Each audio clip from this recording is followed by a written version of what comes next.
Gamma Radio. Hello, and welcome to Good Vibes on Gamma Radio. You join us live from Cinchester as we make our way to somewhere quite special, actually. Oh, stop breathing like that, Dave. The listeners will think you're a pervy caller. I'm breathing like this because you won't help me pull this bloody cart. But anyway, after the disaster, not instigated by us at the dreading festival, we parted company with Albert and Fiddly Scout, as Albert wanted to spend more time with his long-lost daughter, scary punk witch Melissa Forethought. And we refuse to bring that stupid greenhead with us. He's much too heavy and never pulls his weight. So instead, we're pulling the weight of this... I'm pulling the weight of this cartload of free, expensive audio equipment, which was carelessly abandoned at the end of the festival. Yes, we're doing our bit for the environment. Yes, keeping the wasteland, green. But never mind all of that. I've been invited to compare an evening at one of the most prestigious residences in the Wasteland by none other than the Lady Fanny Pincher, a very rich noblewoman and popular socialite. I imagine my prestige as the former Prime Mincer got me the job. Well, the invite actually says, Fog, Dear Davidson and Associate, Lady Fanny Pincher cordially invites you to Peculiar Manor, 1 mile beyond Cinchester, on this coming Friday evening. You will be required to provide musical entertainment, preferably in the form of a disco, for her and her guests. You will be well compensated. Signed, Cutler the butler, on behalf of Lady Fanny Pincher. And associate? It doesn't even mention me by name? What sort of dog-eared nonsense is this? Disco? Pah! We'll give them the show they didn't know they wanted, eh, Dave? And my name will be all over it. What do you mean? Well, look at this thing here. They call this the fog machine. What does it do? Well, I imagine it projects a fully working visage of myself for people to enjoy in their own homes. Perhaps this one is a 3D version. You don't know, do you, Fog? Well, not as such, no. Let's find out. What's he going on? What's he doing? It's on fire! It's on fire! Turn it off, Fog! Turn it off! I can't, Dave. The button's stuck in. Get rid of it! Okay, right.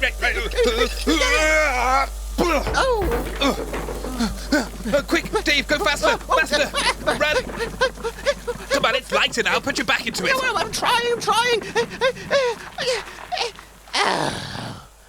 Well, good job it didn't blow up, Dave. We'd still be in the blast radius. Oh, I've stopped just in time. Look over there through the hedge. Lights, Fog. That's it. Peculiar Manor. I beg your pardon? The mansion, Fog. Now, come on. Hop off and give me a hand. You can help me push it up the drive, at least. Oh, fine. Leggies, get down and help Dave, will you? What? Why haven't they been helping me for the last 10 miles? Well, because they were holding the parasol. Wow. Anyway, I think we should... What was that? It's what? Shh, Dave, I think I heard something. I can't hear anything. Because you keep talking. Now, shut up. Listen. Aha! Evening, gentlemen. Sorry. Take everything. Oh, wait a minute. No, it's me. We have nothing of value. Dave is a better behaved prisoner. I'm a nightmare. Oh, what? No, Holy Mother, calm down. It's just me, the scabbard. Oh, I don't know. I put in all this effort. Oh, sorry, scabbard. We didn't realise it was you. I mean, you could always get back in the bush and jump out again. Don't worry, I understand the importance of a dramatic entrance. No. It's too late now. Time is pressing on. I gather you two are heading to Peculiar Manor for the evening. Yes, we are. We're guests of honour. Who happen to be supplying the disco. In fact, gentlemen, that is a ruse that I have cooked up with my good friend, Lady Fanny Pincher herself. You two will be in disguise as dinner guests. Whilst you are there, you will gather information pertinent to the sinister proposals you recently uncovered in Parliament. Oh, right. What sinister proposals were those, then? The ones you were supposed to have recorded for your listeners instead of trying to execute a musical insurrection. Yes, Dave, don't you remember? Anyway, One of the guests is none other than the CEO of the Cobrax Corporation, Alan Bodmas himself. Cobrax is the third leg of the Tripodium, a dark alliance of 3 Wasteland corporations. They're up to something insidious, and I intend on finding out what, with your help. Oh. No thank you. I think we'd rather do the disco. Yes, I've lined up a set list of classics. Black lace, shampoo. Lady Sovereign will knock their socks off. I'm afraid, gentlemen, I must insist. Ah, the harmony of death. Ah, You've read my penny dreadfuls. A bit lurid, but they get the point across. As does this sword. Careful! You nearly burst my cheek boil. I've been cultivating that. all right. What do you want us to do? I'd better get the leading role. The plan is simple. You two will be in disguise. Disguise. Questions at the end. You are to attend the party as guests, not entertainers. Oh. You are to mingle with the guests, but you will especially focus your attention on Alan Bodmas. The Cobrax head poncho? Yes. He will be attending with the Right Honourable Phallus Gotteride, the MP for Coxford. He has been instrumental in the Tripodium's dastardly plans, lobbying the government on their behalf. Oh, right. Clearly, he's got something to gain. And that's not all. Your final target is none other than Cecil Slump. Who's that then? You don't know? Cecil Slump, the sausage magnate, the Prince of Pork. Self-made beanlionaire. Came up from the mines of North Porkshire and from humble beginnings built an empire on the backs of dead animals. He's got a dreadful reputation. Greedy, unscrupulous, ruthless. Just the kind of man of wealth and power the Tripodium would want on board with whatever plans they have. Oh, right. Him. You need to question these 3 men, but subtly and with guile. Find out everything you can about what the Tripodium is up to, and report back to me at the end of the evening. But what if something goes wrong? Don't worry, no one will recognize you. Alan Bodmas is incredibly short-sighted and notoriously vain. He wasn't wearing any glasses in Parliament, and never does in public anyway. So even with your ridiculous song and dance routine, there's no way he would recognize either of you. And anyway, if things get a little hairy, I'll be close at hand. Wait. So, let me just get this straight. The Tripodium, that's, Octocorp, Cobrax, and, Optibot Electronics, yes? Yes, the Wasteland's 3 shadiest corporations. Yes. So they've gotten together to do something bad. And Alan Bodmas, who is, CEO of Cobrax, is going to be there tonight, along with some sort of corrupt MP, Phallus Gotteride, and some sort of bigwig businessman that they're trying to entice into their fold, effectively turning their 3-legged stool into a chair. Yes. And you want us to go and schmooze with these people? I've literally just said all of this. Yes, okay, we're just making sure. What's in it for us? We're still getting paid, right?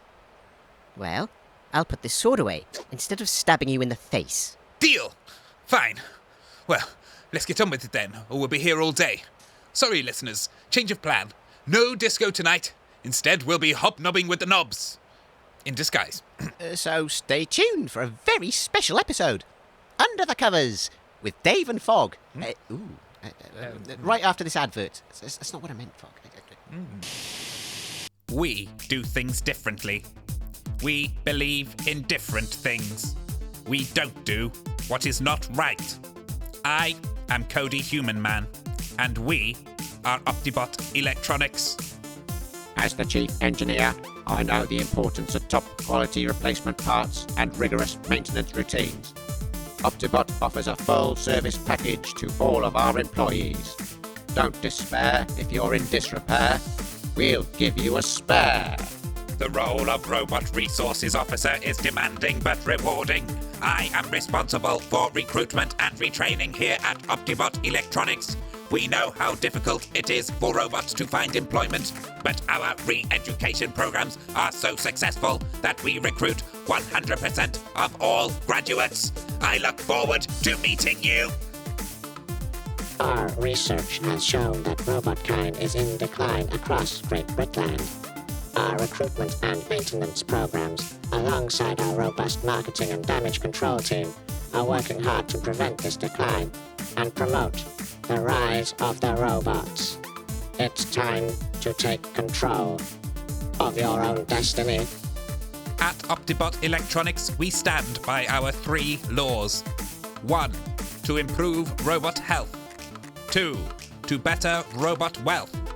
And 3. To extend robot shelf life.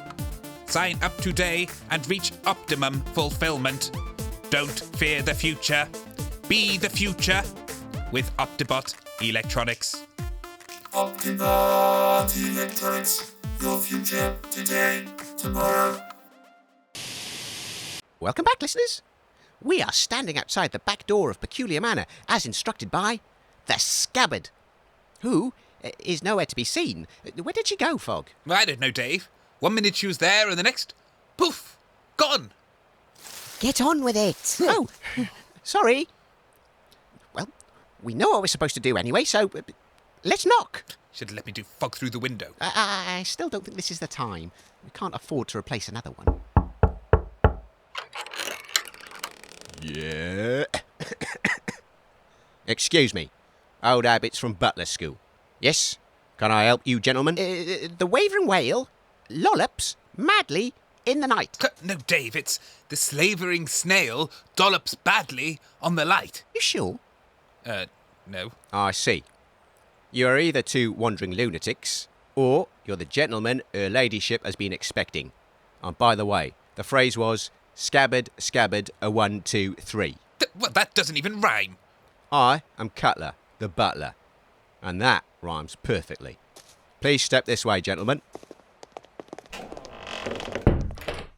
I presume you have been briefed on your mission adequately. It's now time to assign your personalities for the evening. Mr. Davidson. Yes? Why are you taking us into a cupboard? Secrecy, sir. And modesty. For here you will change into your costumes. No, I'm not modest. I don't mind changing in front of the guests. That rather defeats the purpose, sir, of being undercover now, doesn't it? If you would be so good as to get changed in here. Mr. Davidson, you will be playing the part of Admiral Lakov Porpoise of the Royal Navy. If anyone asks you about your military career, you just say it's all classified. That gives you a get-out clause if anyone asks you difficult questions. Clear?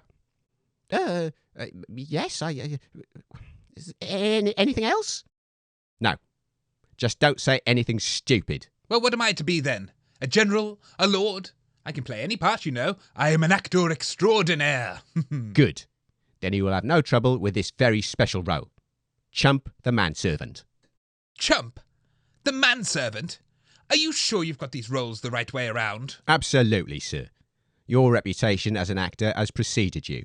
Her ladyship is very well acquainted with one Leon Scardycat, you see. Oh, my hairy nemesis. The bastard. He's a cheat and a liar. And he's got buzz fleas. Fine. Well, it takes a better actor to play someone beneath their station than it does to play one above it, Dave. Where's my costume, then? Here it is, sir. Oh, look at all these shiny medals. Oh, and I love this triangular hat. The finishing touch, sir. A big, bushy, fake beard. Oh, yes, thank you. And very fetching you look, too. Pure cat wool. I can feel the quality. Excuse me, Mr. Butler, but you appear to have given me some children's hot pants. No, sir. Those are traditional page boy breeches, what is befitting of your station. What are they made out of, lice? They itch like a fungal infection. Do try to retain your decorum, sir. Don't scratch too hard. And remember, you're on a mission. Now, it is time to introduce you to her ladyship and the other guests. Remember to stay in character at all times. Admiral, Chump. Really? Chump? It's a good name. A strong name. Earthy. Now follow me to the drawing room. Lady Fanny is waiting to meet you. Listeners, we are about to enter Lady Fanny Pincher's special dinner party to undertake an undercover expose of some nefarious dealings and doings, probably. Oh, I'm so excited, I can hardly... I hope you realise that you can't be doing any of that in there. What? No, of course not. Besides, he can hardly get a finger in these stupid hot pants, let alone a whole hand. Not that. Oh. Although you can stop that. I meant talking to your listeners. I see. Well, how are we supposed to broadcast the story then? Just let the guests do the talking. The story should tell itself. Now, make sure your microphones are hidden. We're going in. Lady Fanny Pincher, may I introduce Admiral Lakov Porpoise and his manservant Chump. Oh, welcome, Admiral. I am very pleased to meet you. Our mutual friend holds you in high regard. Who's that? And your servant, I hear, is one of the best. Well, thank you, milady. Settle down, Chump. Take a seat, Admiral. I think I hear our first guest is arriving. No, Chump. You have to stay standing. Why do I have to stay standing? My feet are killing me. You're the servant. You just have to fetch me things when I want them. Now, be quiet and accept your role gracefully, or you'll give us both away. My lady, gentlemen, may I introduce Dame Trevorina Privington Boggs the 14th. Oh, it's wonderful to see you, Fanny. Trevorina, I'm so glad you could make it. May I introduce you to Admiral Lakov Porpoise? He's recently moved up in the ranks, and I simply had to invite him. A pleasure to meet you. Are you old Barnacus's replacement? Who would have thought that diving to the bottom of a pond in a second-hand beer barrel would result in such a tragic death? Oh, he's dead. Yes. Water, nasty way to go, as we say in the Navy. Oh, yes, of course. Such a pity. He owed me 5 tins of beans, you know. Introducing Mr. Don Hustlin. Oh, a pleasure to meet you at last. Mr. Hustlin has just moved to Sinchester, and I was eager to introduce him to our prestigious social circle. I'm a legitimate businessman. Oh, interesting turn of phrase. What's interesting about it? Nothing. Admiral Porpoise. I'm a Navy man. Really? I'm generally pinkish, but purple when I'm angry. Not so much these days, though. Don't get into trouble no more. Not that I ever did, 'cause I'm legit. Got it? Yes. Mr. Hustlin, have you met Dame Privington Boggs? Oh, right, my lady. Pleased to meet you. Oh, you're a... What do you think so far, man, Fog? aren't you? Going well? Bloody terrible, Dave. Everyone is ignoring me. That's how you can tell the role is working. You're doing a good job, Fog. Of course I'm doing a good job. It's just the wrong one. Ladies and gentlemen, the Right Honourable Phallus Gotteride has just arrived directly from Parliament. Oh, hide your face, Fog. Wonderful to What? see you. Why? You want all the bloody limelight, don't you? No. He's an MP, Fog. Well, There's a that's good to slim know. chance That's he good might to be here. recognise you from when you tried to take over the government. Oh, bollocks. Wait, Well, hold why on. don't you come and meet the Admiral over here? Pleased to meet you, Admiral. Porpoise. Oh, I like Porpoise too. But what's your name? That's not what he said. It's Admiral Porpoise. Now, please keep that sort of thing to Westminster, please, Phallus. Oh, of course. I'm Phallus Gotteride. Pleased to meet you, Admiral. Oh, you too. I do have a question, Admiral. Why is your manservant hiding behind that lampshade? Oh, to hide his ugly mug, sir. He doesn't want to put you off your dinner. All right, chump? Yes, Admiral. Chump is very ugly. Ah, Phallus. I'm glad you could join us. I do hope your journey was pleasant. Ladies and gentlemen, Ms. Scarella Razzi. Miss Razzi! I know you from all the Long Dong magazines. Admiral Porpoise, pleased to meet you.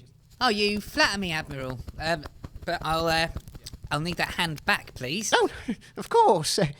When I start shaking, I don't know how to stop. Your coat is rather resplendent. May I capture it for Vague magazine? Oh, I'm sorry, but it's the only one I've got. I don't want to be naked for dinner. Mean take a photograph. Oh, sure, help yourself. Lady Fanny's got plenty in the hallway. I see. Perhaps later then? Oh, Scarella, darling. So glad you could make it.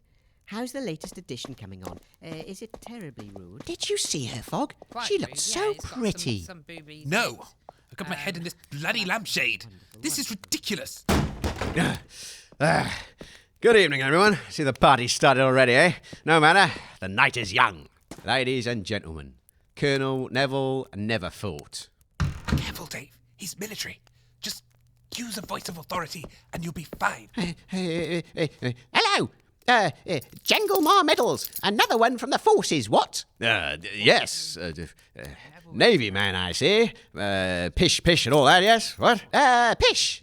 Yes. We'll have some fine tales to tell after dinner, I expect. What? Grr. Grr.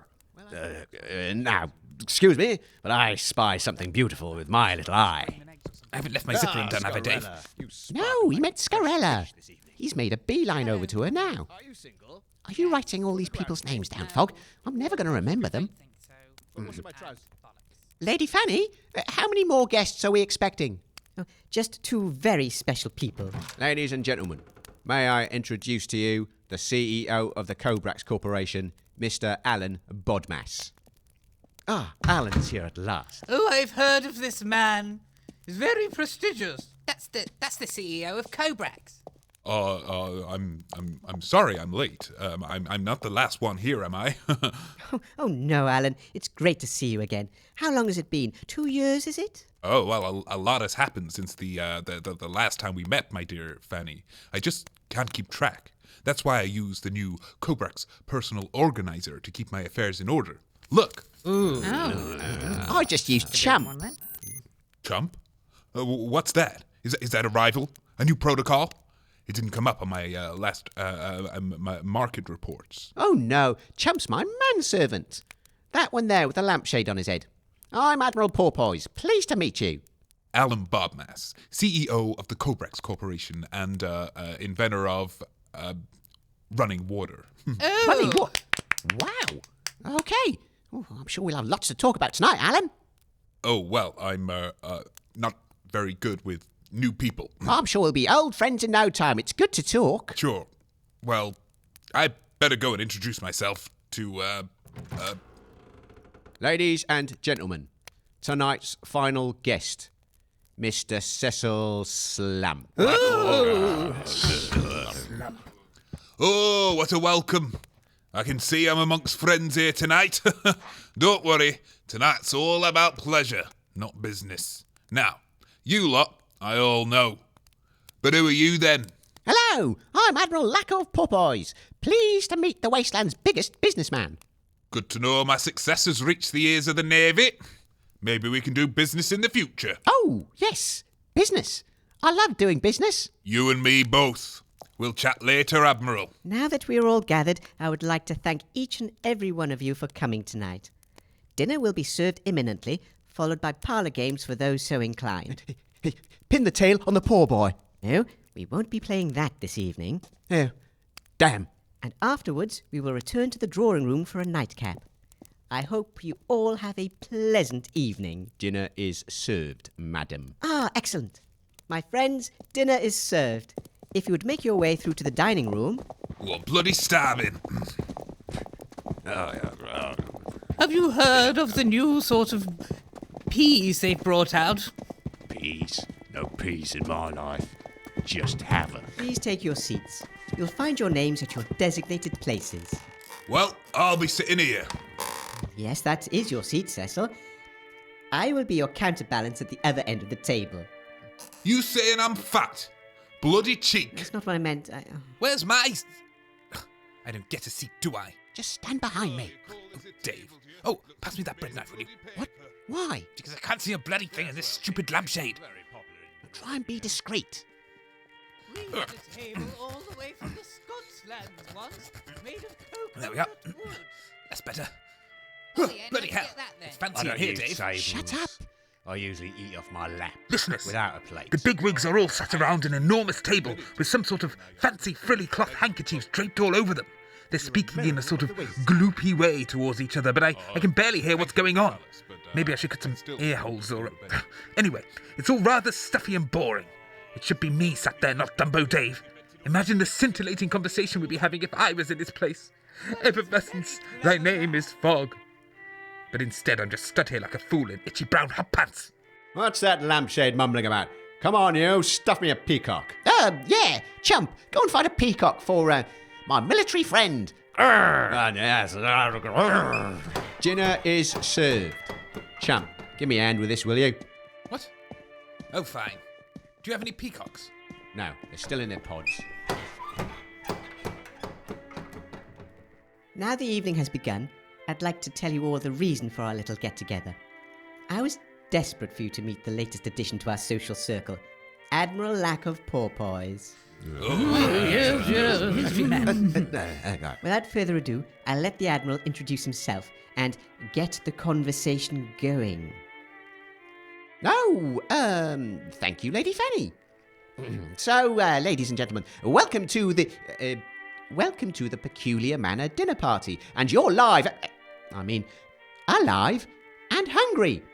I'm delighted to meet you all, and I can't wait to find out all about you. You, madam, what's your name? What's your background? Oh, Dame Trevorina Privington Boggs the 14th. The name Privington Boggs stretches back centuries, Admiral. My family made its fortune trading in vagaries before the Big Bangs. Chateau Bog has been a feature of the landscape for many years, and is greatly admired by the local populace. Yes, barely a year goes by without it being attacked. Oh, and what about your family? Well, it's just myself and my daughter, I'm afraid. She's, very busy. High society things. No, she bloody isn't. Last I heard she was working for Jaunty Goaty, the fashion house, drawing dresses or something. She has a job? Oh, well, oh, it's true. Poor Keithette, the first of our line to stoop to the level of a 9-to-5, 3 days a week. The shame. She's always been wayward and independent. She simply can't accept living off the family fortune. She's such a rebel. Oh, rebel my ass. She got a job because your family's bankrupt. Nary a bean to your names. And how do you know this, Mr. Slump? Because she sold Chateau Bog to me. All that guff about family name and a feature of the landscape. Her family's been hemorrhaging money for decades. She came to me, cap in hand, offering to rent the place as I was new in the area. I made her a counter offer, a stupidly low price to buy it outright. I was surprised when she accepted, with the proviso she could buy it back when she'd gotten hold of a few extra beans. She's been living in Tattic ever since. No, it's true. I'm destitute. I made Keithette get a job. But soon, I'll have made the beans to buy the mansion back. Oh, yeah. The price has doubled. What? It's doubled. Inflation, you know. Inflation? Yeah. I've installed a bouncy castle. You monster!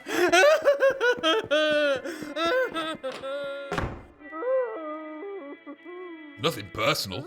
It's just business. Drama! Well, listener, listen, everyone. We'll just ignore that and move on. Oh dear, well, I'm sure she'll be fine.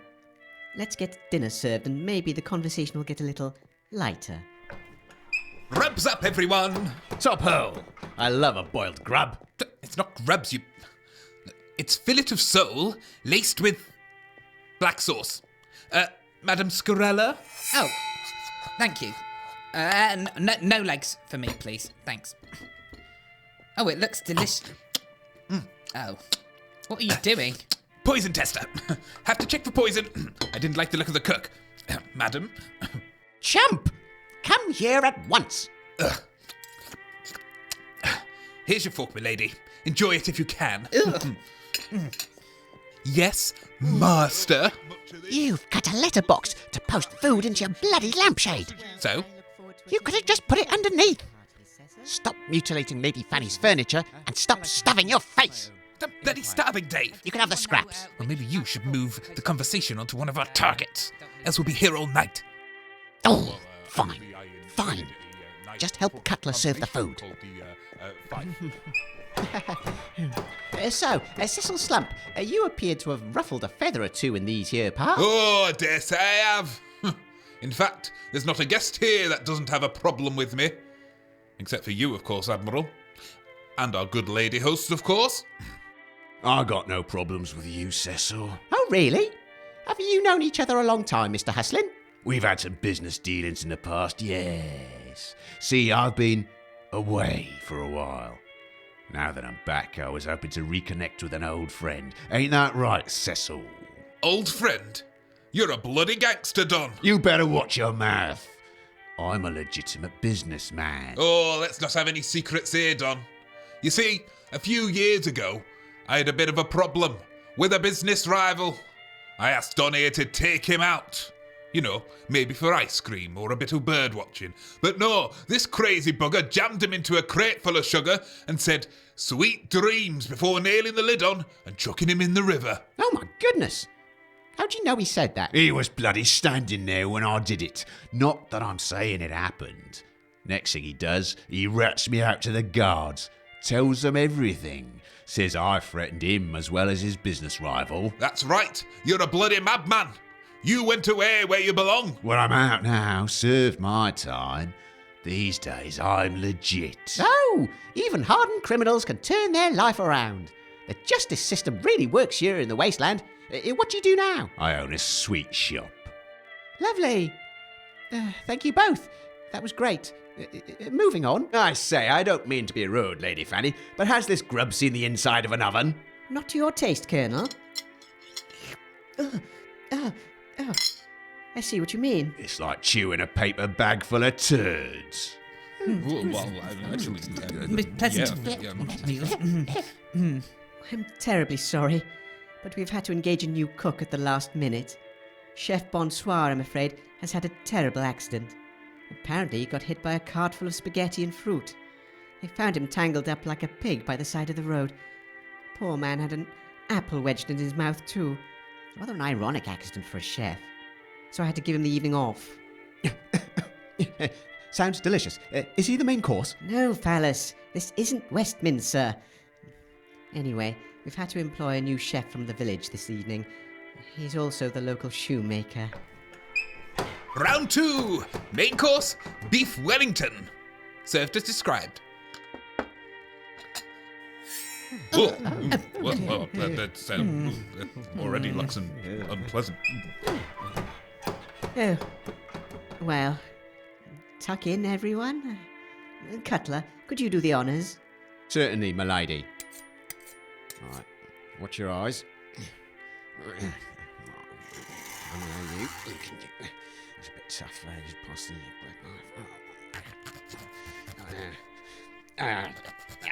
Come on, you. Come on. Right, let's get serious.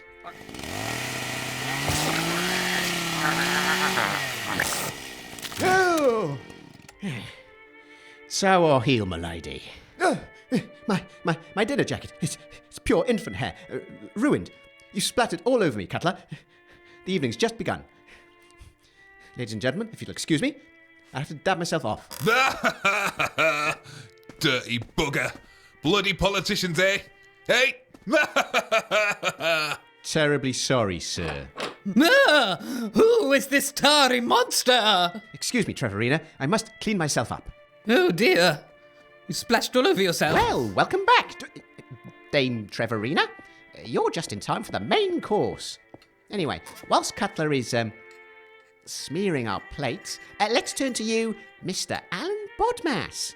You're the CEO of the Cobrax Corporation, one of the best-known companies in the Wasteland. And unusually, your company has joined forces with 2 other companies, I'm told, to create the Tripodium. What is it? Well, Admiral, the Tripodium exists because of a mutual beneficent agreement between our companies. That's Cobrax, Octocorp, and Optibot Electronics. Some of us have access to resources that greatly benefit the others, and vice versa. We aim to combine our rather excessive wealth to improve the quality of life for all in the Wasteland. Oh, that buggery! There's only one thing you techno-twats want, and that's more bloody beans. It's kind of ironic coming from you, Cecil. Oh, there's nothing ironic about it. I want money, and I don't pretend it's for anyone else but myself. So we rather hoped you'd be on board with our grand vision for the betterment of humanity. with your financial assets combined with our own, there will be nothing stopping us from turning the Wasteland into a paradise. On board with you bunch of weasels. I've seen the sort of rubbish you've made, spaffing it all up the walls like you Westminster types. Up the court better verse. Nobody even writes poetry anymore. And another thing, I was... Look, Chef Bolexander, look at their faces. Are they happy Henrys? Do they look content, well-fed, and looking forward to the next course? No, they do not. But I'm not a chef. I'm a cobbler. I don't know what I'm doing, mate. Come here, Bolexander. Let's step outside, smoke a big fat leaf trumpet, and cook up the most glorious pudding they've ever tasted. Now, come on, man. Oh no, I don't want to. And your bloody Cobrax milkshakers. I can shake my own milk, thank you very much. I've been around the block a bit, I have, son, and I've seen it all before. You need me far more than I need you. I will say this. I'll join you, but it will be on my terms. Firstly, I'm in this game to make money. No more stupid candle washers and automatic lollipop lickers. None of these stupid ideological visions of the future. We make cold, soft beans or nothing. Secondly, there's no way I'm going into partnership with you idiots. If I'm on board, there's only one place I'm gonna be, and that's in charge. Top dog. Got it, Bodmas? But that's not the offer on the table. Don't forget, I know where all your skeletons are buried, and in whose closet, and where you buried that closet. So you'll agree to my conditions, Mr. Bodmas, or with the secrets I know, I'll turn your tripodium upside down and back to front, and no one would like sitting on that stool, would they? Oh, that is a regretful position to take.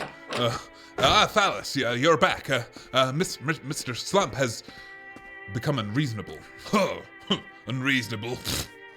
No, really, Cecil, won't you reconsider? I mean, I'm sure after due consideration and considering the inevitability of the effects that this will have on the wider political spectrum, it is imperative to understand the nuances of the deals being... Oh, shut up, Phallus. I'm sorry? Let's just say the puppeteer isn't going to listen to the puppet. I've helped you in the past. I've been very sympathetic to your causes, so why not just listen to reason, Cecil? It's a win-win, win-win-win situation for everyone. I've made me offer. You keep your slimy, duplicitous nose out of it. You're just a mercenary doing dirty work for the highest bidder. Now, that really isn't called for, Cecil. It's tantamount to slander. Oh, I should know, Phallus. Or have you forgotten? I must apologise, Lady Fanny, for this conversation has gotten out of hand. I request your permission to be excused for a moment whilst I gather my thoughts. No, Alan, please continue.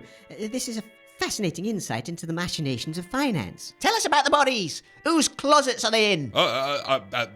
There's no closets or bodies. Apologies, Lady Fanny. And to you, Admiral. I must recenter myself in the garden using this Cobrax recentering device. It makes you stand in the middle. If you'll excuse me, ladies and gentlemen. Oh, Alan.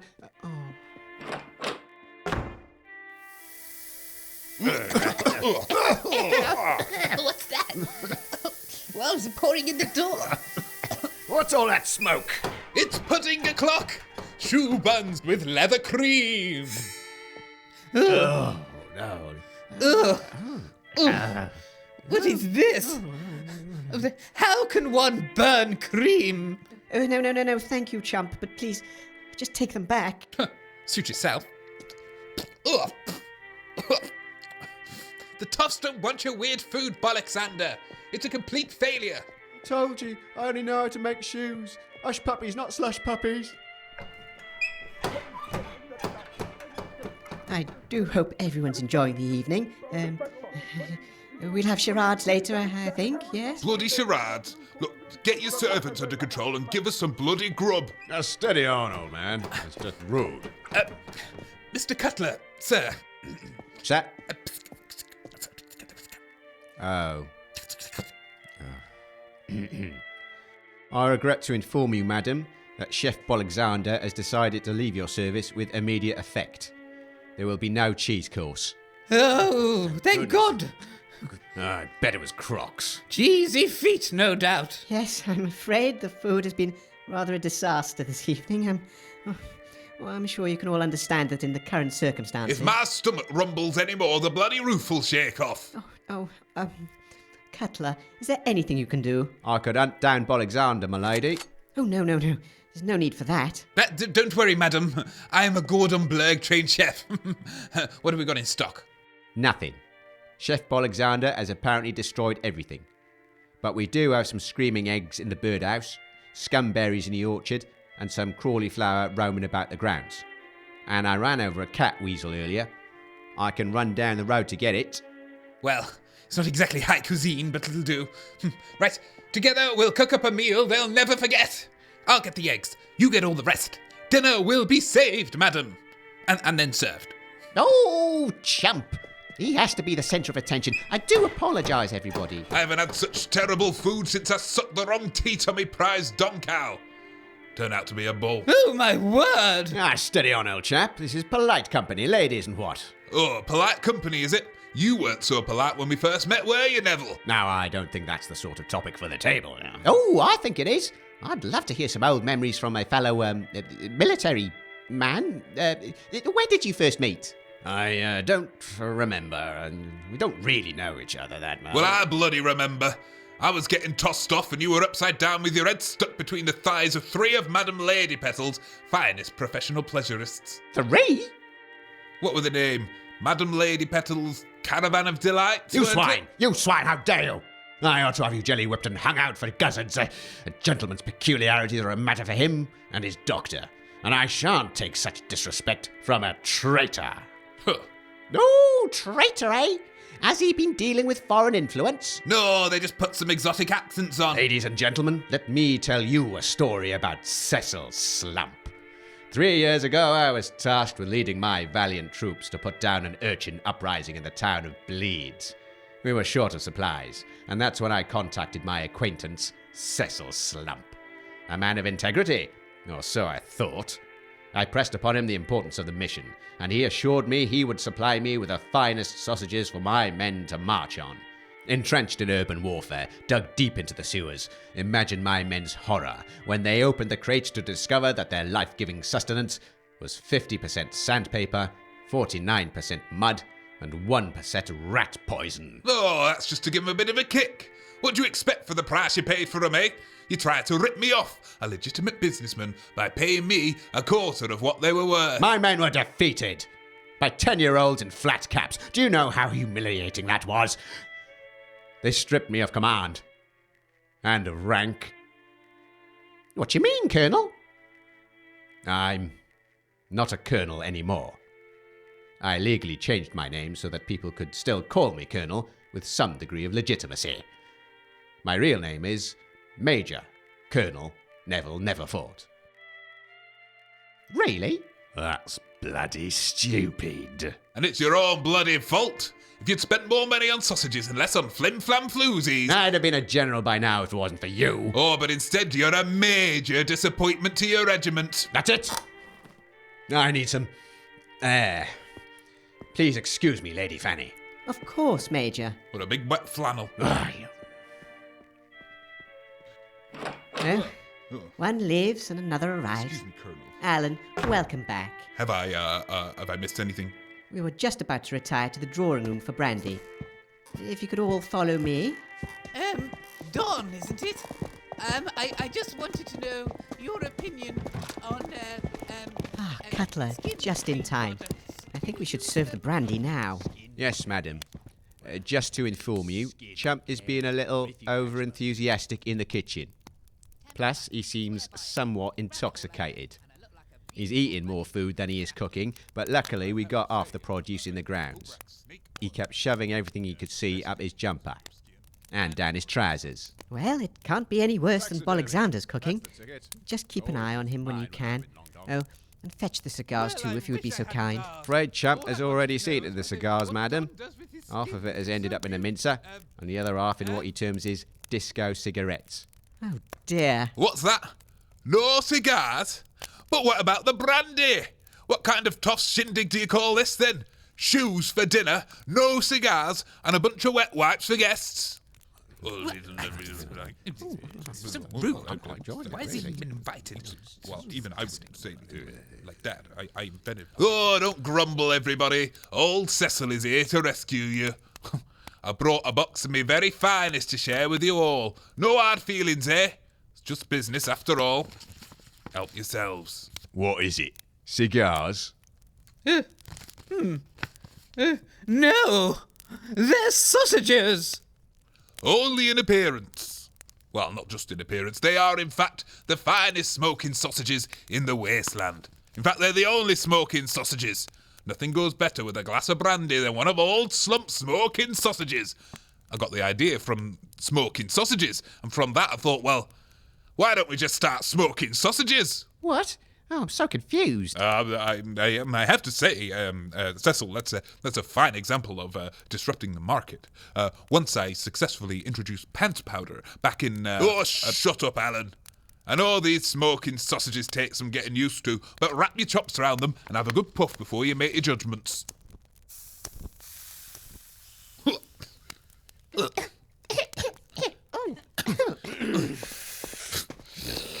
Bit weak for me. My, what a fragrance! Cecil, where'd you come up? Where'd you come? Ugh, it's a bit greasy. Where'd you come up with these brilliant ideas? You just seem to have a knack for finding golden geese. Oh, just keep my eyes and ears open to every opportunity.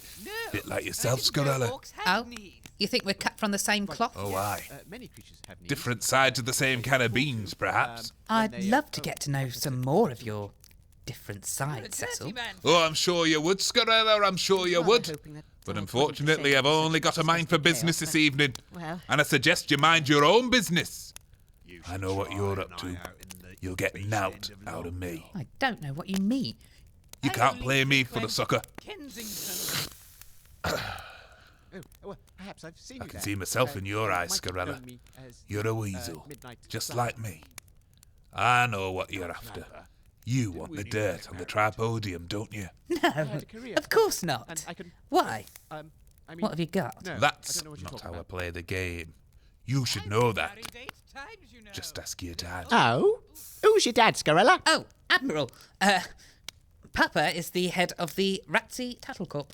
The umbrella organisation behind all the sleaziest, duplicitous, sensation-seeking gossip rags in the Wasteland. Oh, great! That's something I'm fully in support of. Eh? Oh, I mean, as an admiral, in the Navy, love it. Oh. Well, I wouldn't use them for toilet paper. Just makes your arse even more dirty. Have you got a particularly dirty arse then, Cecil? Not as filthy as your father's. Intercepting my communications he was. He put bugs in me radio. Little mutated cockroaches that wrote everything down. Court soon put a stop to that. Judge found in my favour and shut down Paparazzi's favourite newspaper, the Easy Peasy Sleazy Wheeze, on Sunday. How is your father, anyway? Still crying about it? You pig! Ooh! My cigar! Ooh! Bloody hell! Ooh! Ooh! Coming off everywhere! Firecrackers! We're under attack. Scarella, let's go. We shall hide in the basement together. No, we're not under attack. What are you doing, Neville? Get off! We're just smoking sausages! Scarella, I don't understand. Ooh, delicious! But it does catch in your throat. I've got hot fat on my foot. Lady Fanny, excuse me while I clean myself up. Well, let me help you, Scarella. I am an expert foot cleaner. No, just stay here, Neville. Oh. Damn. Oh. Well, I'm enjoying the bloody sausages. Well, I think that's enough cigars for one evening. My carpets might not be able to take much more. Cutler, would you mind cleaning this up? And then go and check on Chump. Yes, m'lady. Now, time, I think, for something a little bit lighter. Charades, anyone? Oh! It's dark! Who's turned out the lights? I can't see! Oh, have I gone blind? Is it the sausages? What have they done to me? Ladies and gentlemen, the lights have just gone out. We can't see a thing. Yes, Admiral, we can see that. We don't need any narration. Well, I thank you, Admiral. I thought I was having a stroke. Perhaps I've smoked one sausage too many. Bloody hell. Dodgy electrics as well, is it? I don't know. This place is going to rack and ruin. Oh, thank goodness. You can see again. Did anybody see anything? No, I couldn't see a thing. Cutler, well done. Just a fuse, madam. Nothing to worry about. But could I have a word? Oh, bloody shambles, this. Hello, everyone. What was I doing? Oh, yes. I can announce that food was delicious. I put my heart and soul into the meal, and it was more than adequate. I'm sorry to say there wasn't much to go around in the end, so, bad luck. Champ! Admiral. Yes? What's going on? Did you eat all of the food? The food for the guests? Bloody well did, Admiral, yes. And delicious it was, too. Now, excuse me, for I must recline. What the bloody hell are you doing? Admiral, sort your manservant out. He's just plopped himself down on me knee. What? So sorry, I didn't see you there. Very chair-like. Well, if you don't like that, I'll just move over here.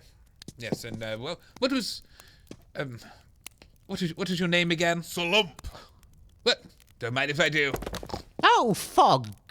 Goodness sake! I really should fire him or something.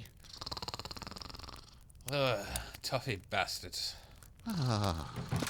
What's going on? What happened with all the lights? Just a few, Scarella. Nothing to worry about. We were just about to play charades. Well, I'm afraid a rather more sinister occurrence has taken place.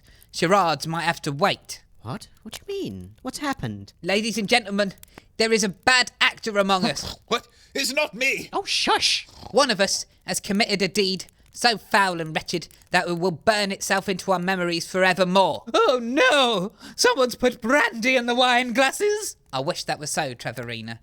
I was just attending to some private business in the lavatory when I discovered evidence of what can only be described as a crime. You what? Someone been sniffing ant powder? It weren't me. Too humid in there. Just clumps together. No, it was, Has somebody left indiscreet etchings somewhere? They shouldn't have. I mean, they're fairly common. You can get them all over Surrey. No, someone has been... Someone has done a graffito! Perhaps of an aroused gentleman's part? Yes. Did it have 3 hairs and a dotted line coming out of the end? No. It was... Then they haven't even done a good job of it. No! Someone did a massive shit and now the whole place stinks like a turd circus. Really? Wash your mouth out with soap, young lady. That's a My stinking thing God, dust. what a woman. Well, it wasn't me. I only exude at 7 a.m. and 7 p.m. precisely. Well, I'm a noble woman. I have people to do that for me. It must have been one of you. Yes, Phallus, you look the sort. I can categorically deny any involvement with said emission. Furthermore, it is highly unlikely and quite inflammatory to infer that an MP of the two-pay party would disgrace their right honourable selves and acquaintances with such flagrant disregard for the host's hospitality. Don Hustlin, you look like a grifter party voter. What are you trying to say? That I'm the stinker? Well, we've got an old saying in the beast end of Long Dong.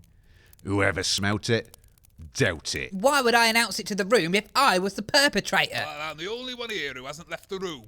You've all been out and about, but I've had eyes on me this whole time. Yeah, my eyes. If I drop a stinker, you'll all know about it. I haven't left the group. Neither have I. No, but your bloody manservant has. Who knows what else he was cooking up? Well, steady on. Chump is a lot of things. It wasn't me. I shat in the flower bed. What are you posh Please, everybody, Don't excuse you look me. at me I like could- that. oh, please, friends. I'm a Please, military please, man. everybody. I Don't do you're such a a killer. thing. Please, Are you a killer? Please, friends, listen. No, Please, I never please. killed her. Everyone, shut up! Excuse me. My father was a librarian. He always used to kick over a table to get attention. Cutler, could you see to the powder room issue? In the meantime, perhaps we should all take half an hour to clear our heads. We will reconvene at 8 o'clock for parlour games and put this whole sorry incident behind us. That's a good idea. I'm having a few business brain flushes, smell erasers, toilet uncloggers. Would you mind if I took a few moments in your study to write them down? Of course not, Alan. Please be my guest. Oh, I think I'll just go and have a quiet read in the library. And I'll go and practice my billiards in the games room. Oh, I'm just going to stay put. I'm not feeling too well. Just let me stomach settle here. Well, actually, I have a matter I'd like to discuss with you, Cecil, if now is convenient. Well, if you must. Admiral, please follow me into the dining room. I'd like a word with you. And your servant. How do you think it's going so far, my lady? Well, Dave, you are doing very well indeed. It seems that Slump has a bit of dirt on everyone. That includes Bodmas. Concentrate on him. Ignore the other guests. I'm sure he'll have a bean or two to spill after another bottle of extra strong super brandy. What about the entertainment? I'm sorry? Are we entertaining enough? I mean, do you mind if we have some people call in? We need some feedback. I'll give you some feedback, Dave. The quiz section was terrible. You should have got me to do it. I'm like a dog with a bone. Grrr, I'd have them all singing like canaries. No. No callers. No canary dogs. You're doing very well. Just keep doing what you're doing and try very hard not to let anything slip. Oh, get your bleeding hand out of your stupid fat ass, Phallus. I don't want to hear it. Wait, Slump, where are you going? The toilet. But the bathroom is off limits. The stairs. Oh, I've got no choice, have I? That terrible food just wreaked havoc with me colon. Either I spray it in here or I spray it in there. Now get out of me way. Cecil, Damn! We missed an argument. Yes. I fear we've lingered here too long. Just one thing. Can I keep this lampshade? I'm growing rather fond of it. What? Good tassels. Oh, very well, keep it. Just don't destroy anything else. Why are you wearing it anyway? Why do you think? That's MP. He might recognise me. I'm the Prime Mincer, you know. Or was. Briefly. Do you mean Phallus Gotteride? He wasn't in Parliament that day. Do you really think I would have invited you if I thought you'd be recognised? What, you mean I can take it off? No, Fog! It would look very strange if you took it off now. We don't want to draw any more attention to ourselves. You keep it on. Can't we switch, Dave?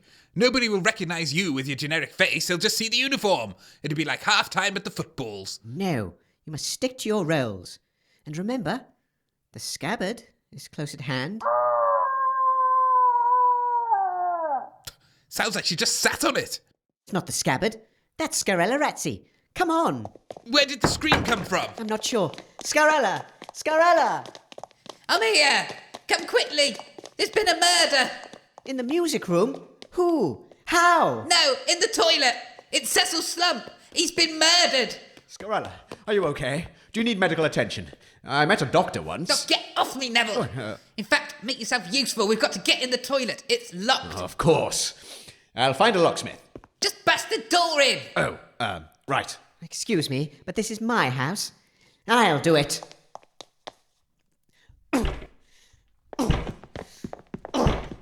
What's going on? We heard a scream. What happened? What's going on? Hey, oh, my goodness. Cecil Slump. Entrepreneur. Businessman. Dead. With his trousers down, no less. Oh, ladies and gentlemen, Cecil Slump is dead. But how? Why? Was it natural causes or something more sinister? I think this is a good time for us all to have a quick break. We'll know more after this. After this, what? After my signature cheering up song and dance routine.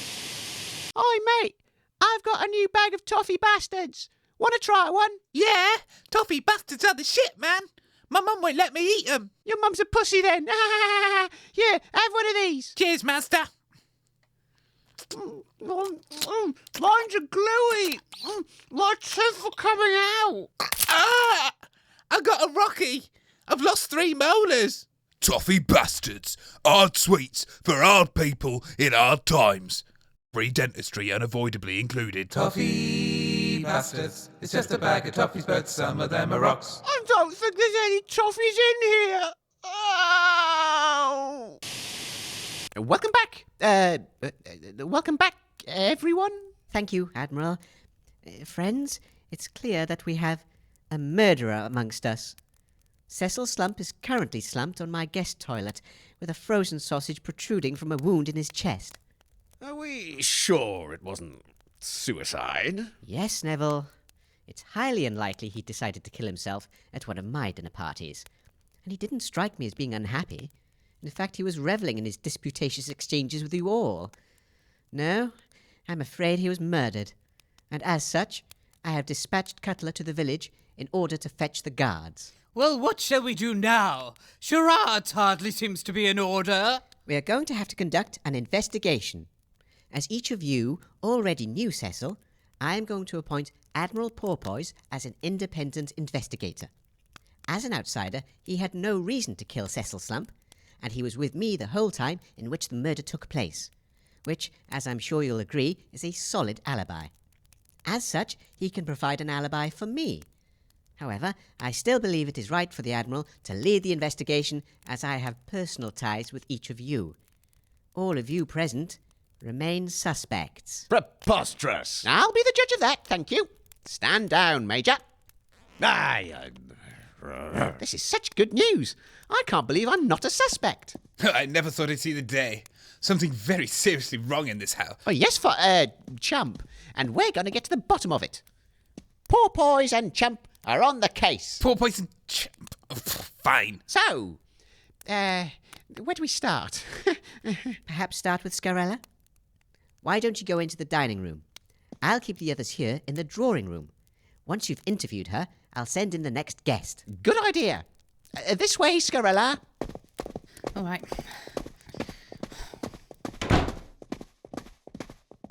Well, Admiral, I've never been questioned before, so please go easy on me. Scarella Ratty! Where were you at the time of the murder? We heard you scream. Oh, I was in the music room next door. How did you know he'd been murdered? I heard a noise from the bathroom. I assumed the perpetrator of the previous crime had returned to drop another stinker. As a journalist, it is my duty to uncover miscreants and report on them for the world to see. So, and I must apologise to Lady Pincher for this, I opened my trusty journalist investigation tool belt, took out my hand drill, and drilled a spiral through the wall of the music room to the bathroom. I could see Slump wriggling on the toilet. I couldn't resist. This was an even bigger story. Perfect front page news. Slump the lump dumps a clump. As I raised my camera to the hole to catch the bastard, that's when I saw it. From out of sight, I saw a flash of sausage. Oh. It landed squarely in his chest. Splat! And then he slumped forward, dead. That's when I screamed. I hadn't put any film in me camera. Really? What sort of a journalist are you? Gutter press. So where did the sausage come from?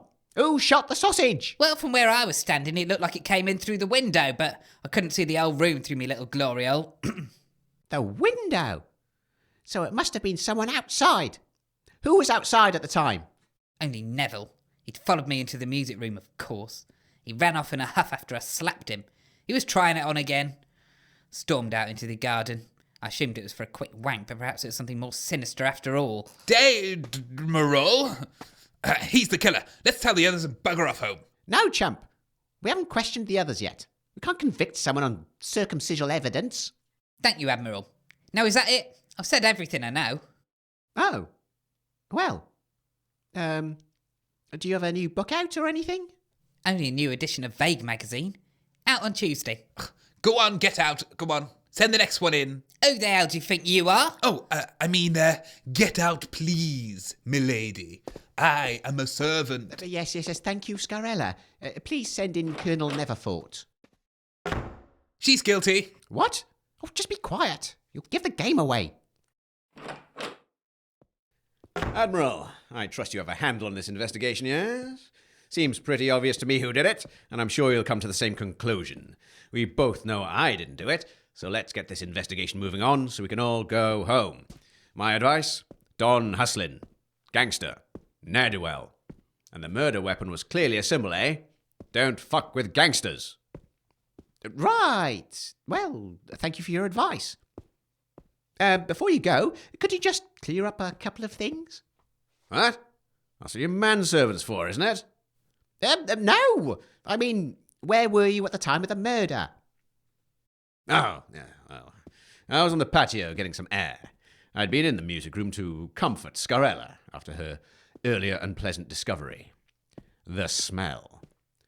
We shared a passionate moment. Ah, she slapped you. What? Oh, she told you. Well, I sensed that her emotions were, overwhelming her, so I decided to gallantly step outside for a few moments to let her cool off. A few moments later, I heard a scream from inside. Whipping around, I happened to glance through the bathroom window and saw him for myself. Cecil Slump, skewered by his own salami, so to speak. I hurried inside to the music room, but Scarella had already left. I came straight into the hall and ran into yourselves and Lady Fanny. So you were outside at the moment of the murder. Did you see anyone else out there? No, I was alone. In any case, I was distracted. I was concentrating on a particularly delightful rhododendron. Scarella said the sausage came from the direction of the bathroom window, overlooking the patio. Did she indeed? Well, there was no one else outside that I saw, and no one else in the bathroom either. He did it. Pipe down, champ. Control your man, Admiral. I've had enough of this. I'll send in Don Hustlin. Maybe you can set your attack dog on the correct suspect. Oh, calm down, Fog. You can't just accuse everyone. Just watch me, Dave. I know how these things work. Accuse everyone, and eventually one will break. And then we'll find out it was Cutler all along. Snotty bastard. What's that under your lampshade? Damn. Don't say anything, Dave, but I've taped 2 bottles of wine inside and have a pair of straws. Leave me be, I'm having a terrible night. No one's paying me any attention. Evening, Admiral. From the dirty look the good Colonel just gave me, I suspect someone has just tried to pin the murder on me. Yes, he did. Well, we're not making any accusations until we've heard from everyone. Oh, that's fine by me. Just ask your questions. So, Don Hustlin, where were you at the time of the murder? I was in the billiards room. That conversation with Slump had me wound up a treat. So I decided to knock a few balls around the table, so to speak. Relieve some of my pent-up rage, you know. Were you alone? Did anyone see you? I was alone, up until I heard the scream. I left to see what had caused such an exclamation, and nearly flattened Dame Trevorina in the corridor. She'd just come out of the library next door to find out what was going on as well. Just after that, Bodmas comes out of the study behind us. We made our way to the toilet just in time to see Lady Fanny smashing a door in. Pretty tasty shoulder that gal's got. Oh, she'll be delighted to hear that. Anything else? I didn't like Slump, but I'll tell you this. If I was going to do him in, I'd just chuck him in his own mincer. I got nothing to hide, and I'd never lie about it neither. Thank you, Mr. Hustlin.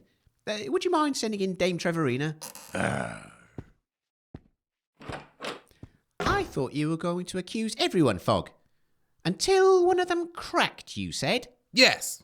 Well, except him. I know he didn't do it. No, you don't. All right, he's a big scary asshole, Dave. Let's get on with it so I can accuse that old woman. She's probably a witch anyway. Admiral, I'm more than willing to speak to you, but could we do it alone? Oh, anything you can say in front of me, you can say in front of Chump. He's a very trustworthy fellow, you know. Now, where were you at the time of the murder? Well, I was reclining in the library, fingering my way through Lady Fanny's periodicals. You what? Anyway, I heard a strange noise outside, like the feeble distress calls of a wounded animal. I glanced out of the window to see if I could see what was causing such a horrible noise. What did you see? What was it? All I saw was Colonel Neverfort, bent double over the flower bed, weeping. Heavens knows why. Suddenly, I heard a scream from across the house. I saw the Colonel sprint inside back into the music room. Naturally, I immediately rushed to the door in order to call for a servant, but instead, that big suited man, what's his name? Mr. Hustlin, yes, Mr. Hustlin burst into the corridor at the same time and nearly ploughed me into the ground, the big brute. Standing there, breathing heavily, his oiled muscles moving under his shirt like... Yes. And then what happened? Alan popped out of the room behind us, from the study, I think, and we all made our way to the toilet together. That's when we realised that poor Mr. Slump had been murdered. In such a common and brutal fashion. I believe it happens all the times in the streets. If you ask me, Admiral, I believe that Lady Fanny is completely wrong. It couldn't possibly be one of us. What do you mean? Who else could it be? Well, we are all rich people, people of breeding. But this is clearly something a servant might do. You mean Cutler? Told you, Admiral. No, not Cutler. He's been with her family for generations. I mean an outsider, a common character, a man lacking in etiquette and decorum. Ah, Chef Bolexander. No, not him. No, the final suspect. A more shady character. You quite all right, Dame Trevorina? You seem to be spasming somewhat, jerking your head at Chump rather violently. Oh. Do you need help? No, thank you. I've said my piece. Now I shall return to the others. I wouldn't like to be left alone here much longer. Well, Dave, any idea what the hell she was on about? Nope. She seemed a bit agitated, but I couldn't possibly imagine why. Because she did it! She's the murderer, passing the blame to someone else as usual. Well, they're all doing that, Fog. Doesn't mean anything. You wanted to see me, gentlemen? Oh, yes. Welcome to the interrogation. Now, where were you at the time of the murder, Alan Bodmas? I was sitting in Lady Fanny's study, hashing out a new patent design for a heated ice cream scoop. When I heard the scream, I immediately finished off my drawing before exiting the room. In the corridor, I saw Dame Trevorina clinging on to the bicep of Mr. Hustlin. We made our way to the bathroom, which is where we met you. Heated ice cream scoop? Well, that just begs a question. What's that? What's ice cream? Look, it's clear he's got an alibi as well. So, who's done it then? Who do you think's done it, Bodmas? Let me see. Well, I got. Oh, what? Well. What's all those wires and stuff? What are you doing? Hang on. It's in here. I've got it. This is the Cobrax automatic universal oracle device. Maybe it can help you find the perpetrator. I'll ask it. Oracle. Who killed Cecil Slump? Alan Bodmas is not the killer. Oh. I think that's all I can do for you, gentlemen. That's it? Can't we ask it again? Oh, no. The batteries have they've died. Oh, well, that's ruled you out then, I suppose. Mr. Bodmas, please send in Mr. Gotteride. I'm sure we'll get to the bottom of this sooner or later. I've just hit the bottom. I need a refill. Oh, for the love of the Holy Mother, these stories are all the same. Hasn't someone got anything else to say? Well, somebody's lying, Fog, and it's up to us to find out who. Well, what if it was just like a lion came in and did it or something like that? No, that's stupid. A lion with a sausage? Why wouldn't it use his teeth? Well, it's probably... That's How much of that wine have you got? Leon Scarycat. It's not... He's sneaking in into... Well, all right. My bet then is on Phallus Gotteride, the bastard. He's... Oh, here he is. Admiral, may I express my deep gratitude for you in undertaking this investigation. I'm sure that with your meticulous oversight, we shall see justice served today. I just want you to know that I have every confidence in you. Oh, thanks. So, Mr. Gotteride, let's get straight to it. Where were you at the time of the murder? Well, it is important for us to first define what it is we mean by the term murder. Now, such a definition surely lies in the purview of the court system, and as such, I suggest we leave it up to the judges to determine the legal meaning. And establishing exactly what time said murder was committed is paramount to me being able to answer your question. Well, we're talking about the death of Cecil Slump, and what we want to know is where were you at the time of his expiration? Well, time, of course, is a relative concept. What may be 3 in the afternoon for me may be 7:15 for you, or tea time, depending on where you are in the world. It was about half an hour ago. Just answer the bloody questions. Jump! Oh, carry on. Thank you, Admiral. We'll have none of your political shenanigans. We know what you're up to. Political sidestepping. Now, where were you when that fat bloke was murdered? Wait a minute. We heard you having an argument just before it happened. What was that about? Nothing, and, everything. I was trying to get Cecil to reconsider the tripodium's offer. He remained resistant. He got rather heated, which seemed to exacerbate his upset stomach. In fact, I rather regret approaching him at that time, as it seems his physical discomfort may have contributed to his bad mood. In the end, he got up, farted briefly, and exited the room, presumably to go to the bathroom. And that's when you murdered him! No! Isn't it? No. I decided to finish my brandy. Then I finished Cecil's. It seemed a shame to waste it. After that, I felt a little bit strange and just stared off into space. I must have fallen asleep, as the next thing I heard was a lot of clamour in the corridor. I missed the scream everyone is talking about. Actually, I'm still not feeling too well. For goodness sake. That's all I have to say. You'll have to excuse me.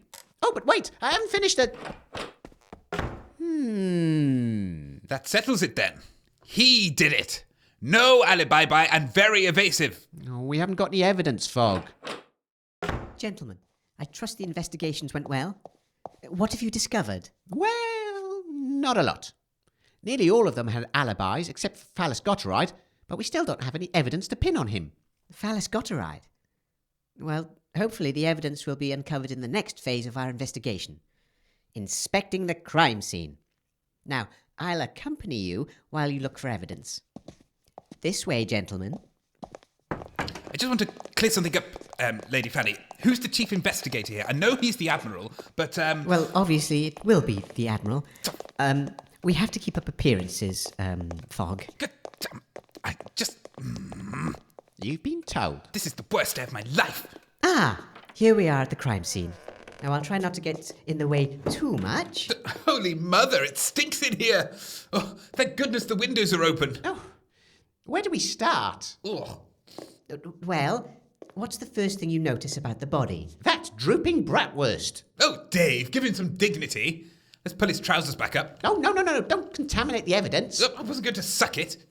I think he's referring to the murder weapon.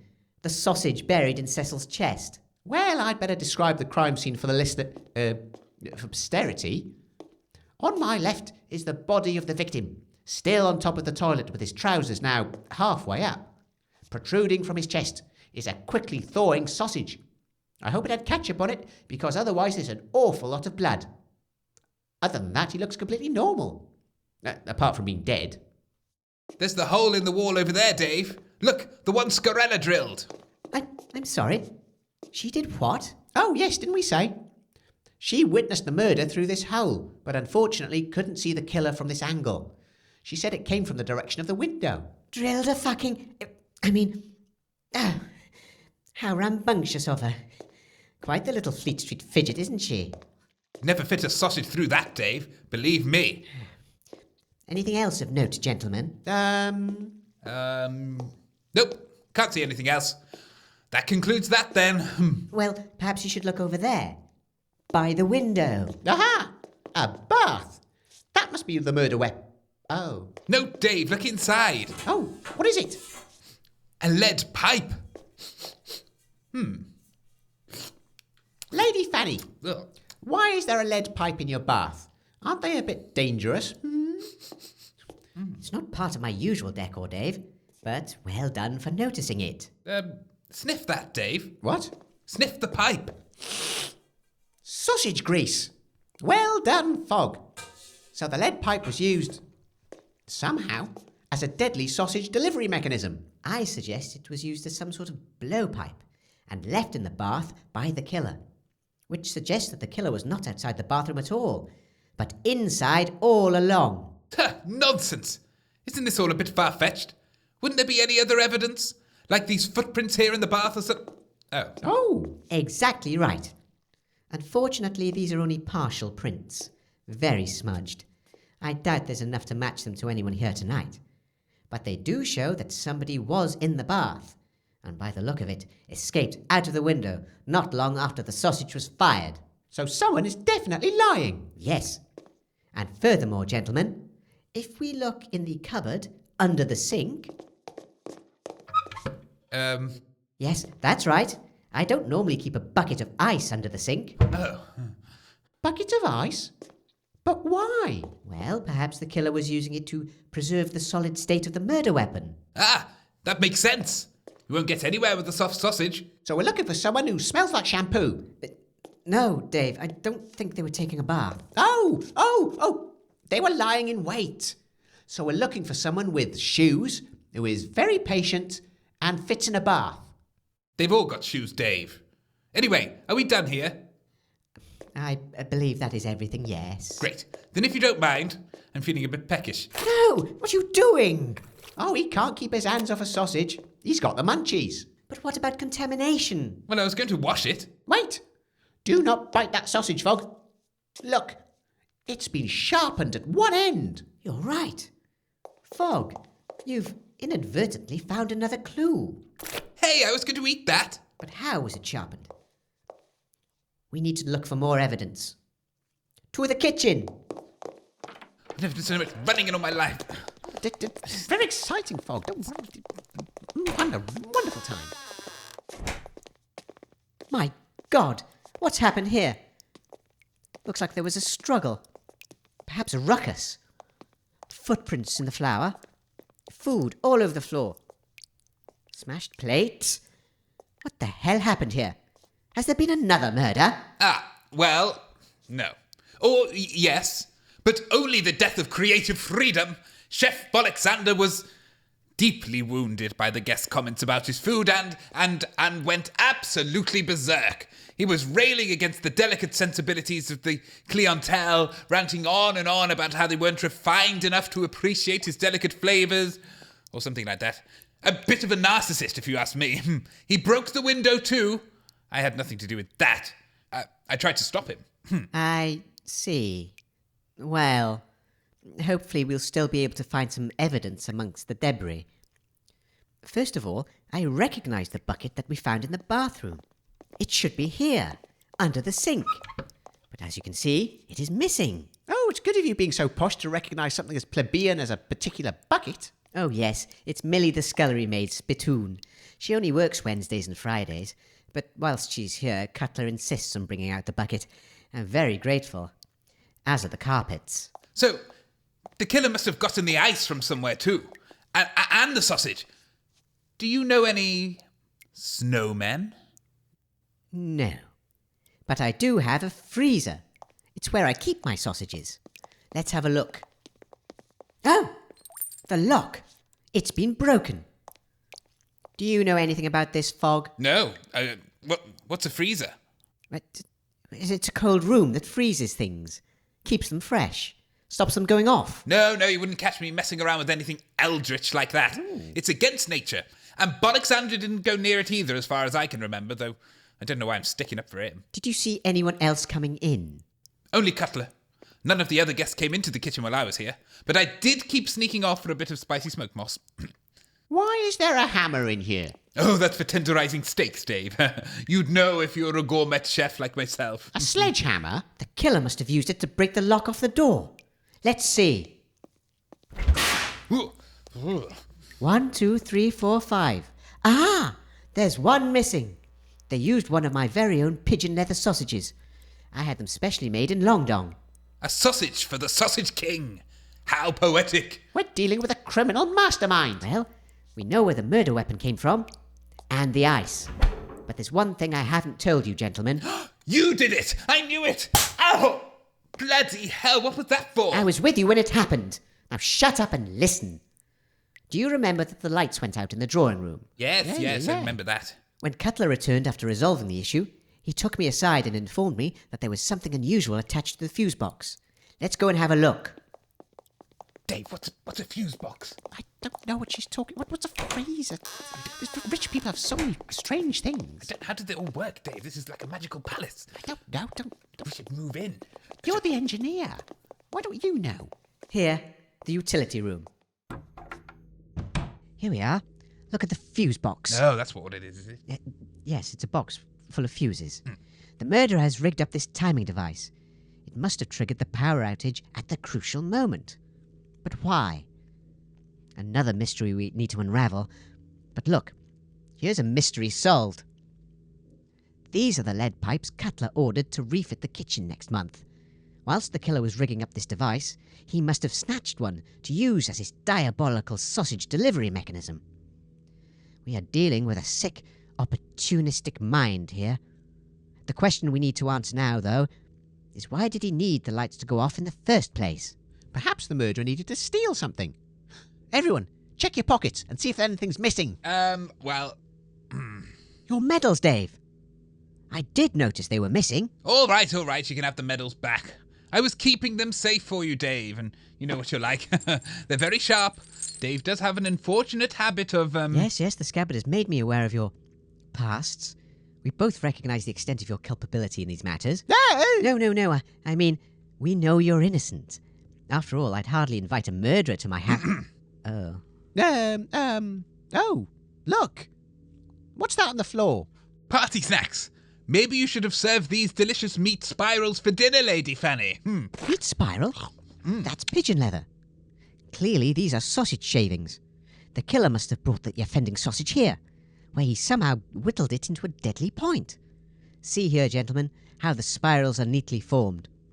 This wasn't done with an ordinary knife. Oh, another mystery. Aha!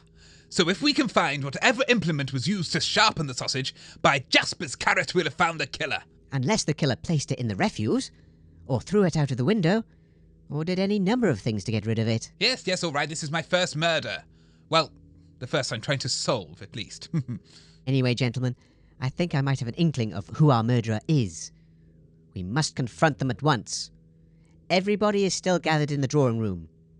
Follow me. Come on, this way, Fog. I'm coming now, I'm just finishing off these sausage shavings. Right. 5 minutes. Yes, right. Okay, right. I'm coming now. Don't go in without me. Lady Fanny, will you please tell us what's going on? We've all been sat here for hours. I'm getting wrinkles in my breeches. Please, thank you. Thank you for your patience, everybody, but the Admiral has been very busy gathering evidence, and he's very close to a conclusion. Am I? You are. I am. Why don't you start with Scarella? Why? Did she do it? I thought it was... No. You must exonerate the innocent before condemning the guilty. It's tradition. Oh, right. Well, we're all gathered here for one purpose. One of our number was brutally murdered, albeit in quite a poetic fashion. Cecil Slump, entrepreneur, businessman, pork fetishist. Each one of you had a motive to kill him. Aha! They all did it! Shut up, Slump! Oh. Scarella Razzi, you are the daughter of a disgraced media mogul. The court case between your father and Cecil Slump spelt disaster for Papa Razzi. The newspapers tanked, didn't they? And as a result, you're no longer the high-flying media personality you once were, are you? You're reduced to nothing more than being the local sports editor in the Sinchester Daily Fart. Damn you, Admiral. I won't pretend that I'm quite happy to see that megamaniacal bastard dead. But I didn't kill him. It would have been impossible from where I witnessed it. And Neville saw me. I didn't have enough time to commit the murder. How'd you find out about my sports column? Well, you put your name on it. Here. A Bollocks for Billiards by Scarella Razzi. Right there. Damn! Didn't think anyone would read that. Really, Scarella? Have you fallen that low? A sports column? What about Vague magazine? Well, you know. As for you, Major Colonel Neville Neverfort, you had your own axe to grind with the victim. We all heard your tale of Slump's dodgy sausages and the subsequent decimation of your regiment by... what was it? A group of small children in flat caps. You lost your men, your good name. And any sex appeal you once had has gone out of the window. What? Has it? What man, having been reduced to such a pathetic puddle of worthlessness, wouldn't want to kill the man responsible for his downfall? This is ridiculous. I'm in the army. I don't go around killing people. You know damn well I didn't do it. You're in the Navy. Uniforms, man! We're currently only establishing potential motives for the crime, Neville. Please sit down. Absolutely. Dame Trevorina Privington Boggs the 14th. I'm A innocent. great family name brought to rack and ruin. No. Forced to live in the attic of her former ancestral home. Stop it. Having to endure the rubbery squeaking of a fat man on a bouncy Oh. castle. Forced to live with the shame of having a daughter with a job Oh, the shame. on the payroll. Oh, enough.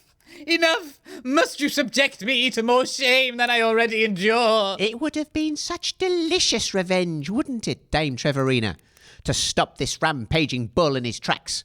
A swift sausage to the heart to end his reign of terror. A revenge worthy of the old families themselves. Look, I've told you, I was in the library, and I saw the Colonel in the garden at the time of the murder. We, at least, are both innocent. You're both posh. Yes, that's what I just said. And we all know it was you, you filth. Filth. I'll have you know I've been in a bath today. Chump, not now. Who's next? Don Hustlin. Sent away for the murder of one of Slump's business rivals. And then betrayed by the man who'd employed his services. A dangerous man with a track record of heinous crimes and the motive to kill again. Me? I'm a reformed character, ladies and gentlemen. I've turned over a new leaf. I was playing billiards at the time, you know, on my own. But I have an alibi. I ran straight into Dame Trevorina in a corridor. There's no way you can pin this one on me. All I can say is, if I was going to kill him, someone's beaten me to it. Okay. Who's next? Alan Bodmas, Oh. CEO of the Cobrax Corporation, techno future sage and business guru. Ooh, a future sage. I like that. But not even your reputation was enough to win over Cecil Slump. Insulted, rejected, and humiliated in front of Lady Fanny's guests. An embarrassing scenario for one as powerful as yourself, eh? What?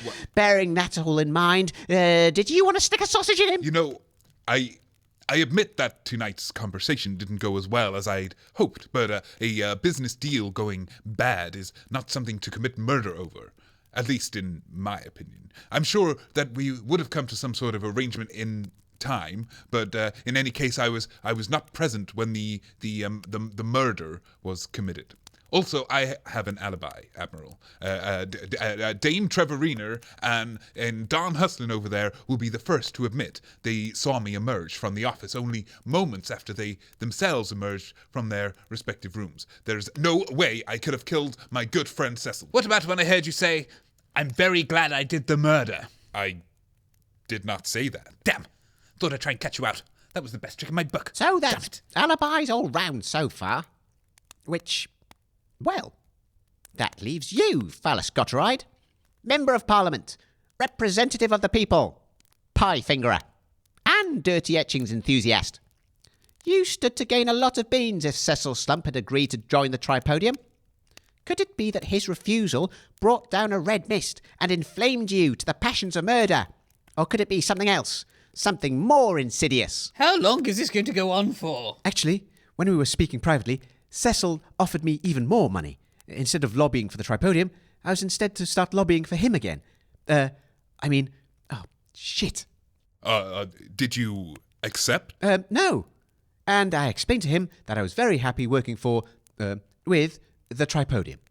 Oh, sorry, everybody. I couldn't resist one last sausage. So what were you arguing about then, just before you went to the toilet and died? Must know, he pulled out a nipple wanger and insisted I had a nibble on it.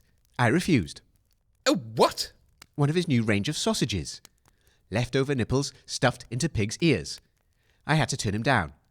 I don't eat animals. Vegetarian? Not quite. Okay. So what's your alibi? How can we rule you out from this investigation? Well, I've told you. I fell asleep, I believe. I was not even conscious. But who saw you? Who can verify that? I don't suppose any of you looked into the drawing room at all? Anyone? Well, somebody must have. I mean, look, I didn't do it. I couldn't possibly do it. I told you. We came to an agreement. Plus, you haven't got any evidence at all. What's going on? Oh, it's gone the down lights again. again. Is this the electric in my brain? No. I Will can't this see. nightmare never I end? can't see. My Is God, anybody I've there? not seen such horrors since get the jungles up. of Dorset. Who's that? Nobody move. Stay where you are. We are the Cinchester Town Guard. What's going on here then? Who's that? Lady Fanny? Why have you got Alan Bodmas in half, Nelson? It's really painful. The lights went out again, and I'm afraid I panicked a little, and I reached out for whom I thought was Admiral Porpoise. For comfort and protection, turns out it was Alan Bodmas. I was halfway across the room and choking. Oh, I'm so sorry, Alan. Everything in hand, milady. Yes, thank you, Cutler. And well done for bringing the guards. And what's happening over here? Why has that walking lampshade got its hand in Phallus Gotteride's pocket? Speak, lampshade. I was apprehending the suspect and looking for evidence, and I found this. It's a sharpening device, a giant pencil sharpener. The perfect device for sharpening a frozen sausage. What? No, but that's not mine. I didn't put it there. Why would I walk around with a giant sausage sharpener? I mean, pencil sharpener. I mean, A likely story, you murderous brute. Neville, how could you say such a thing? Yep. He'll do as a suspect. Oh, no. Cecil God, Slump Neville. slaughtered by sausage. Gotteride guilty. That's just That'll make a good press. headline. Oh, well, if you're all sure. Trevorina? I knew it was him all along, the dirty scoundrel. No, Trevorina, really. I'm afraid we'll have to dissolve our Alan? business association. Alan, no, not you. So, he did it then, did he? Yes, guard. What are you talking He had an about? argument with him just before, and everyone else had an alibi. You work for me. I work for the Right. government. You're a Take name him away, boys. Wait, no, you can't do this. Yeah, an MP, no, you've got it all wrong. No, I'm not guilty, do Walk you hear? properly, will you? Lady Fanny, Alan, you can't let them do this. The real murderer's at large. Alan, please. Hooray! We got the killer. Well done, chump. That was uncharacteristically brave. What? Yes. I caught the miscreant as he was trying to escape. He must have planned that second electrical outage. Somehow. He must have been trying to steal away in the dark. There was evidence of tampering, my lady. Right, everyone. Stay where you are, and I'll take all of your statements. Admiral, would you come with me, please? We need to have a word. We'll be right back, Sergeant. Oh, chump, you'd better come too. Are we having champagne? Ooh, we got the killer live on air. Oh, this has to be the most exciting episode we've ever done. And even Fogg was brave. I never thought you had it in you. Well, one does rise to the occasion, Dave, from time to time. Well, congratulations, I suppose. I do believe, gentlemen, that we have not seen the end of this case. Why not? We've got the killer. What else is there? They all did it! Shut up, Fogg. Fogg. No, I think I may need to consult with the scabbard about this. There's more to this murder than meets the eye. Speak for yourself. We've done our bit, haven't we, Dave? And there's no way I'm donning these hot pants again for a part two. We'll be off then. Not so fast. Ow! Let go of me! Turn out your pockets.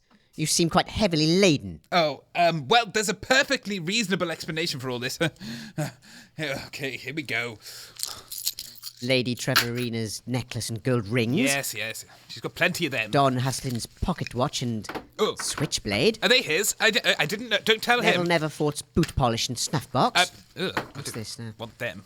You can have them back. Scarella Razzi's notebook and golden pen. Now that's got all the juicy Alan gossip. Bodmas's universal oracle device and electric mouse detector. But they don't work, so he doesn't... Phallus he doesn't Gotteride's need- monocle / jewel-encrusted butt plug. Ugh. Is that what Nice candlesticks and, of course, my ruined lampshade. And this. Dave's handkerchief. Oi! Give it back. I thought it was suspicious when the room went dark again. We were the last people in the utility room. In fact, you were the last person out of the utility room. You weren't apprehending Phallus at all, were you? You were pilfering from his pocket. Oh, all right. I was just having a bit of fun. It's not like anyone would have missed them. They're all toffs. Anyway, I found the evidence, didn't I? So, no harm, no foul. And we can just take this as payment. Oh. Just leave it all with me and I'll find a way to sneak them back without them noticing. Very poor, you know. Oh, and try turning the electrics off in the utility room. It worked a treat for me. We get them in easily. Well, On that rather sad note, I must kindly ask you both to leave. Thank you, Dave. You played the part beautifully. And goodbye, Fog. But I'm the actor. I solved the murder. Is this the thanks I get? I wore hot pants for you. This way, gentlemen. I can walk by myself, thank you very much. And I'm keeping the lampshade. Well, as we're being escorted off the premises, perhaps to an exciting new life in true crime broadcasts, I'd like to thank you for joining us this evening, and I hope you enjoyed that rather thrilling and exciting show. See you next time on Good Vibes. Gamma Radio.